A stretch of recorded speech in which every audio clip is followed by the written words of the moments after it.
सर्वप्रथम मंचस्थ तमाम हमारे वो साथी जो आज हम ये स्वागत और सत्कार का जो कार्यक्रम आयोजन कर रहे हैं, उन लोगों के परिणाम स्वरूप ही आज इस स्थिति तक हम लोग यहां तक पहुंचे। उन तमाम लोगों की गौरवमयी मौजूदगी को प्रणाम करता हूं और अर्धरात्रि के इस प्रहर के बावजूद आप लोग जिस मेहमान नवाजी के उद्देश्य से समय की परवाह या रात की परवाह न करते हुए भी पलक पावड़े बिछाकर हमारी मेहमान नवाजी के लिए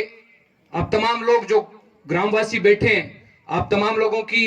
उपस्थिति को मैं प्रणाम करता हूं और साथ ही माताएं, बहनें और आस पास के दूर दराज से आए हुए सभी लोगों का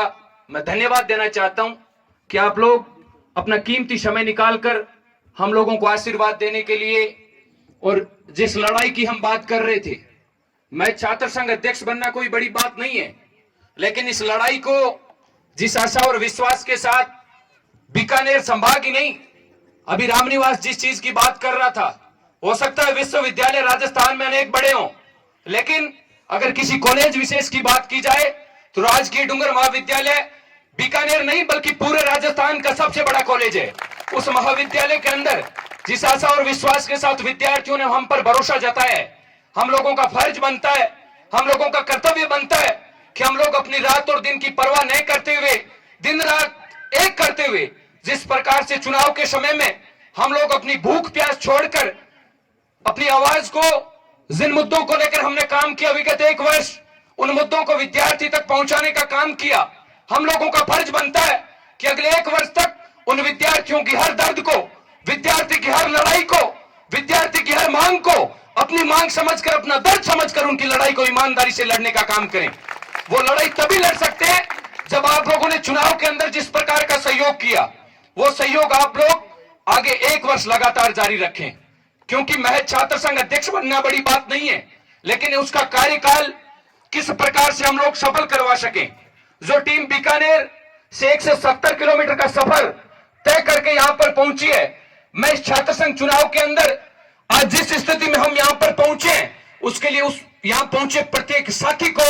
धन्यवाद देना चाहता हूं। प्रत्येक साथी की कड़ी मेहनत थी, आप लोगों का तो सहयोग रहा क्योंकि आप परिवार के सदस्य थे, आप रिश्तेदार थे, लेकिन इन लोगों का कोई स्वार्थ नहीं होने के बावजूद इन लोगों ने अपनी भूख प्यास सब छोड़कर रामनिवास बेनीवाल बनकर रात और दिन कड़ी मेहनत की और उसी मेहनत का परिणाम है कि आज हम तमाम लोग आप लोगों से रूबरू हो पा रहे हैं। हमारा उद्देश्य विद्यार्थी वर्ग के साथ साथ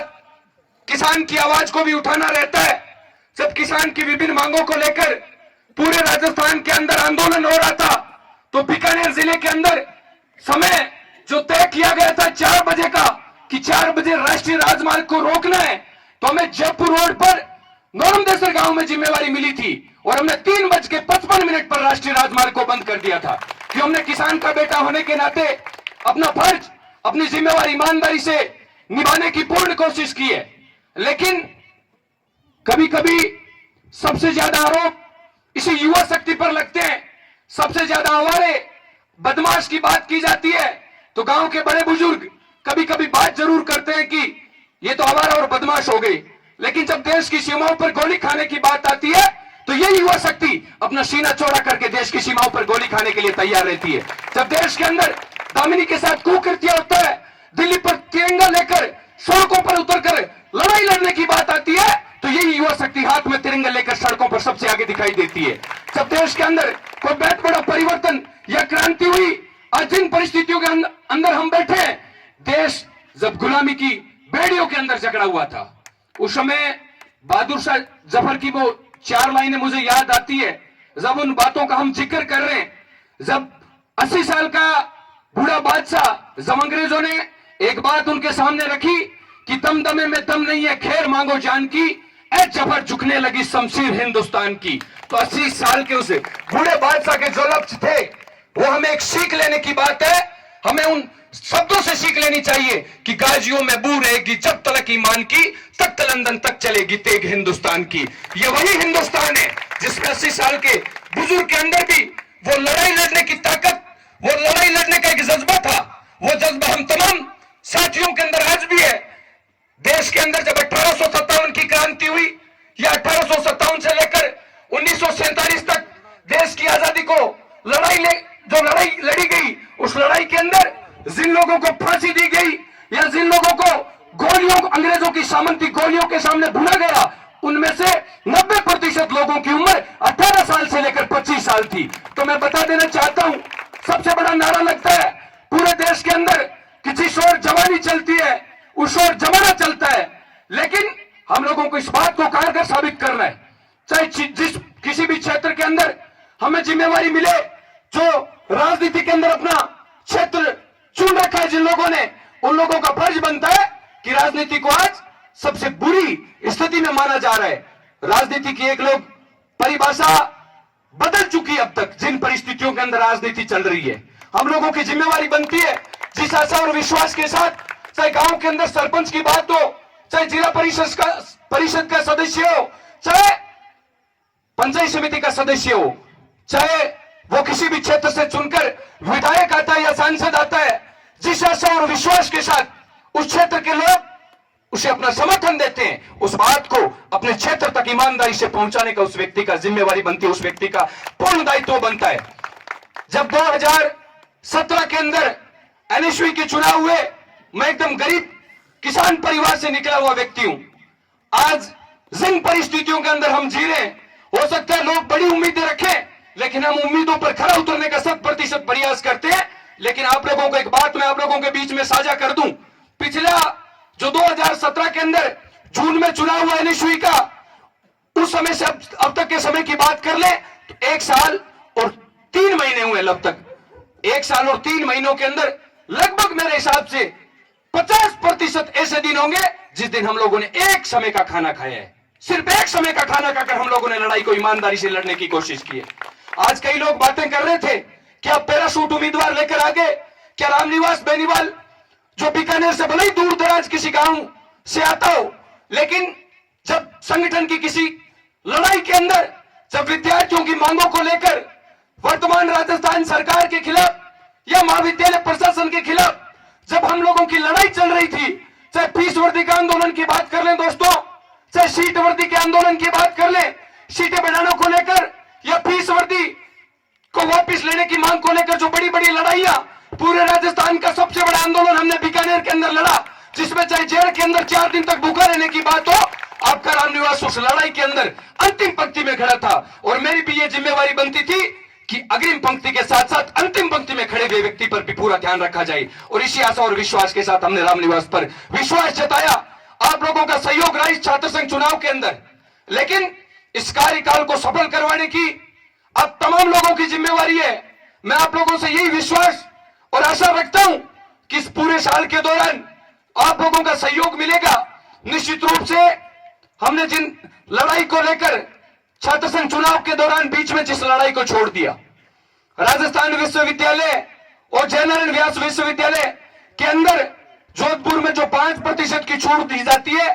ग्रामीण क्षेत्र से आने वाले विद्यार्थियों को, उसको लेकर हम लगातार 2 महीने से लड़ाई लड़ रहे थे। उस लड़ाई को छात्र संघ चुनाव के चलते हम लोगों को बीच में छोड़ना पड़ा, लेकिन हमने विद्यार्थियों से एक वादा किया था कि अगले सत्र से पूर्व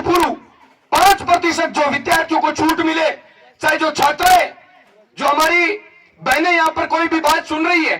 पूरे राजस्थान के अंदर अगर छात्रों को कोई छूट दिलाने की मांग को लेकर लड़ा, तो आपका भाई पूरे राजस्थान के अंदर एकमात्र 5% छात्रों को छूट दिलाने की मांग को लेकर लड़ाई लड़ी हम लोगों ने। भाई अशोक बुढ़िया को जो विगत छात्र संघ चुनाव हुए, उसमें पूरे बीकानेर जिले ही नहीं बल्कि पूरे संभाग से विद्यार्थियों का सहयोग रहा, बड़े बुजुर्गों का आशीर्वाद रहा। हमने अनेक लड़ाइयां लड़ी, लेकिन कई बातें जो हम लोग पूरी नहीं कर पाए, कई लड़ाइयां थी जो अधूरी रह गई छात्र संघ चुनाव के चलते, उन लड़ाइयों को